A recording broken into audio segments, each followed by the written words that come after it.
Assalamualaikum warahmatullahi wabarakatuh. Semangat pagi, salam sehat buat kita semua. Pada kali ini kita akan membahas materi tentang bagian-bagian utama pada mesin bubut.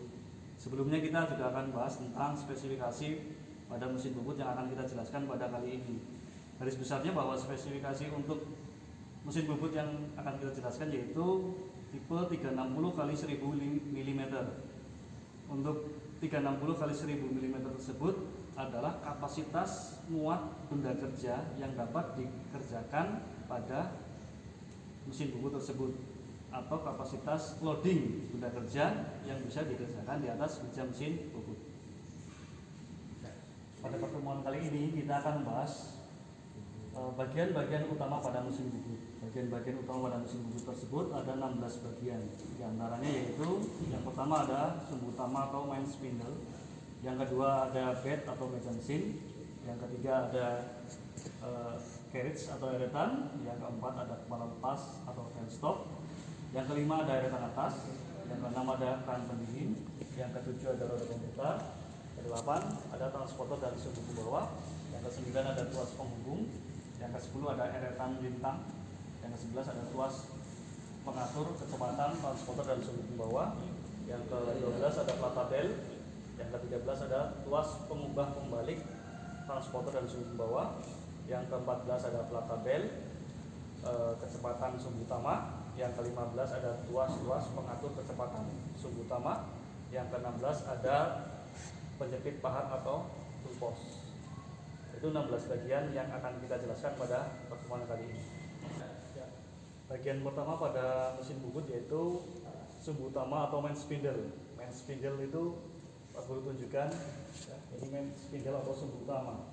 Sumbu utama berfungsi untuk dudukan cak atau kepala atau cekam ya. Untuk sumbu utama nanti akan terhubung dengan roda gigi yang terdapat pada gearbox. Nah, gearbox ini fungsinya untuk mengatur kecepatan sumbu utama pada proses pengubutan. Itu fungsi dari main spindle atau sumbu utama. Lanjut yang kedua yaitu ada bed atau meja mesin. Bed atau meja mesin sendiri ini sebagai dudukan eretan, ya, dudukan eretan dan juga dudukan kepala lepas atau tailstop. Ya, ini fungsi dari bed atau meja mesin. Terus yang berikutnya, yang ketiga yaitu ada carriage atau eretan sendiri. Nah, eretan atau carriage itu fungsinya yaitu untuk memberikan pemakanan atau penyayatan yang besarnya bisa diatur dengan kelitian yang sudah ditentukan. Nah, ini yang dimaksud dengan eretan. Eretan ini di sini ada skala yang bisa mengatur seberapa besar penyayatan atau pemakanan pada proses pembuatan tersebut. Lanjut yang berikutnya yaitu ada kepala lepas atau tailstop. Kepala lepas sendiri, ya, ini kepala lepas, ya, ini kepala lepas, ya, ini kepala lepas. Kepala lepas fungsinya yaitu sebagai dudukan center, ya, ini center, ya, ini center, dudukan center, dan juga pendukung benda kerja pada saat pembuatan. Jadi apabila membut panjang kita butuh center supaya pada proses pembuatan tidak terjadi gerakan yang tidak diinginkan, supaya hasilnya tetap simetris. Ya. Nah, di kepala lepas atau tailstop sendiri terdapat poros. Ya. Poros ini fungsinya untuk menjepit tangkai bor. Jadi apabila akan mengebor kita menggunakan kepala lepas.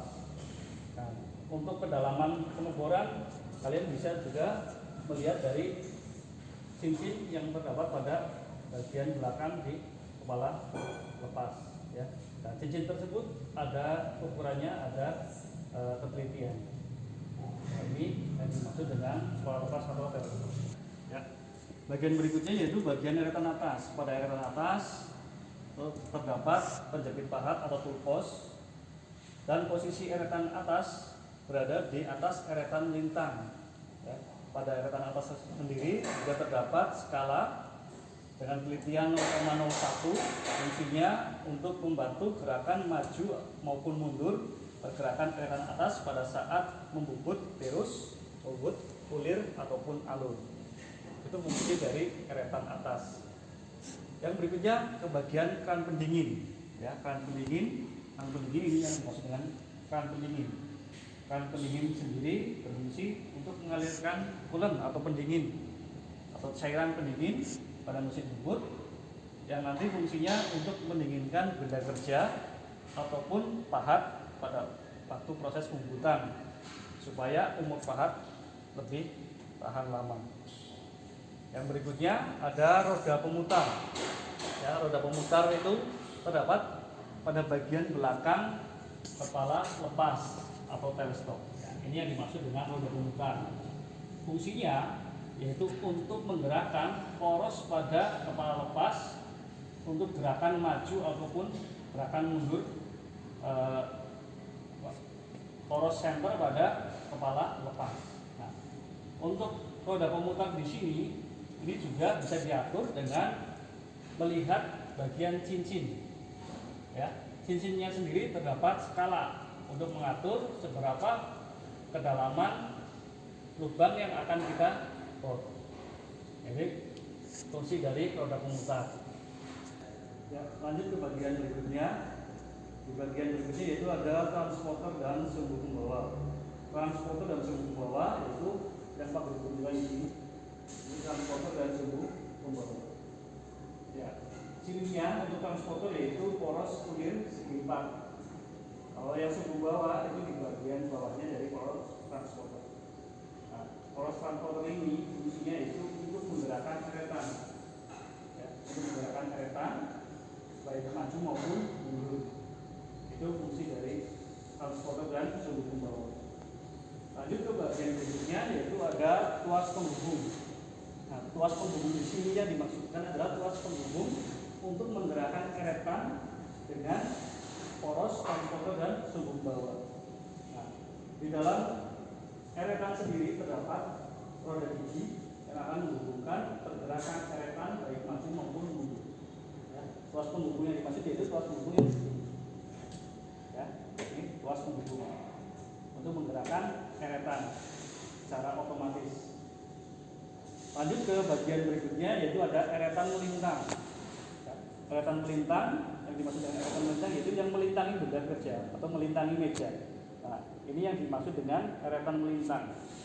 Fungsinya sendiri itu untuk menentukan diameter benda kerja yang akan dibubut dengan ketebalan penyayatan yang sudah ditentukan. Acuannya yaitu melihat skala yang terdapat pada eretan melintang. Ya, dengan skala satuan milimeter. Lanjut ke bagian berikutnya ada tuas pengatur kecepatan transporter dan sumbu pembawa. Tuas pengatur kecepatan transporter dan sumbu pembawa kalian lihat di tabel. Ya, nah tuasnya sendiri yang dimaksud dengan tuas pengatur kecepatan yaitu ini. Ya, ada 4 tuas ini untuk mengatur kecepatan transporter dan sumbu pembawa. Fungsinya yaitu untuk membubut secara otomatis. Baik hasilnya kasar maupun halus bisa ditentukan dengan mengatur kecepatan transporter dan sumbu pembawa yaitu mengatur tuas-tuas yang ada di bagian mesin bubut. Ya, lanjut ke bagian berikutnya. Di bagian berikutnya itu ada plat tabel. Plat tabel sendiri yaitu plat tabel untuk menentukan kecepatan transporter dan sumbu pembawa. Nah, plat tabelnya ada di sebelah sini. Ya, ada di sebelah sini.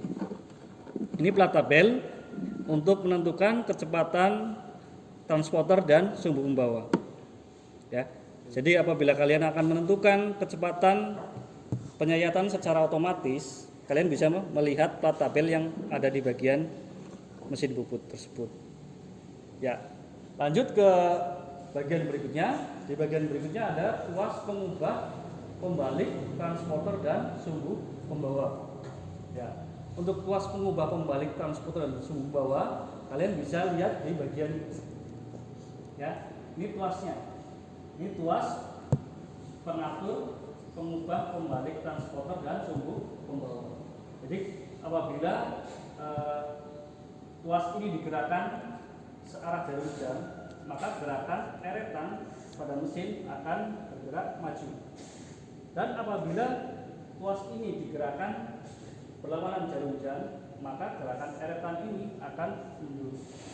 Jadi ini tuas yang bekerja secara otomatis untuk menggerakkan majunya eretan baik maju maupun mundur. Ya.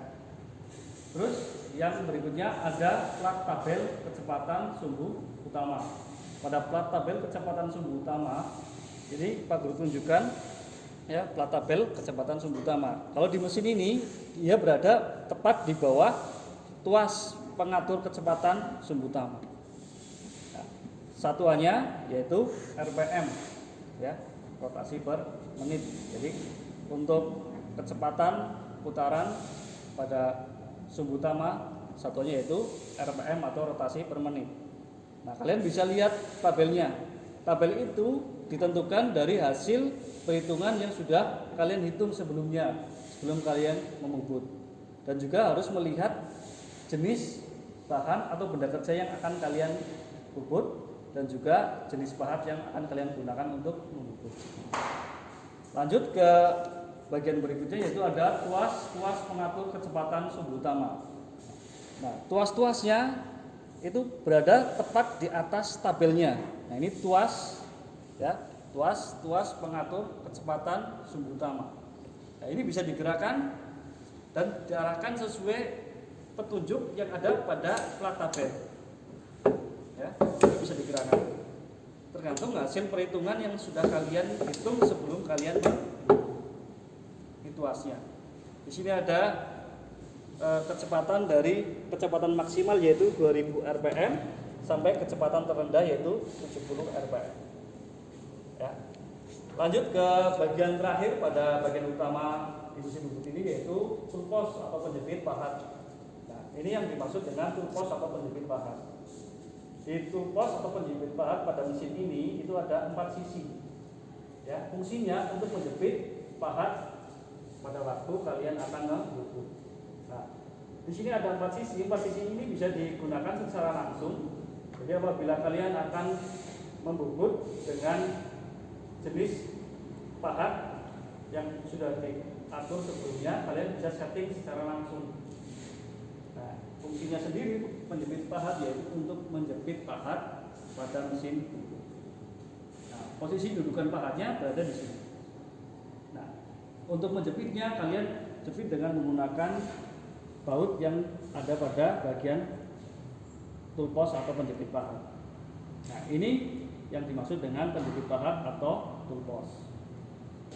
Ya, demikian tadi 16 bagian pada mesin bubut yang sudah Pak Guru jelaskan kepada kalian.